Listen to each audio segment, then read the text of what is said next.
Litaw na litaw ang morena glow and summer-ready body ni Sparkle star Kailin Alcantara in an off-white co-ord outfit nang dumating sa isang event.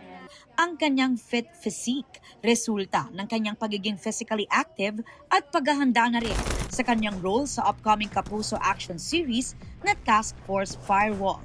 I do Pilates, and with my upcoming show po, Firewall, syempre kailangan ng mga physical activities katulad ng firing and then also boxing, Muay Thai. Kapansin-pansin din ang kanyang tanned skin na resulta naman ng kanyang beach trips. Nakapag-relax and reflect daw siya nitong nakaraang Holy Week. Gaya naman ng marami nating kababayan, apektado rin daw si Kylie ng energy crisis. Kaya mayroon din siyang ginagawa para makatipid.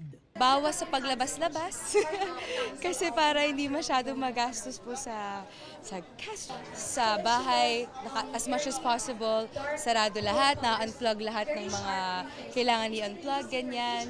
At para naman daw makatulong sa sektor na labis na naapektuhan ng pagtaas ng gasolina, may plano raw si Kailin na tumulong in her own little way. Second homage to my lolo na jeepney driver before sa Bicol. So syempre gusto kong pumunta lang sa isang fuel station.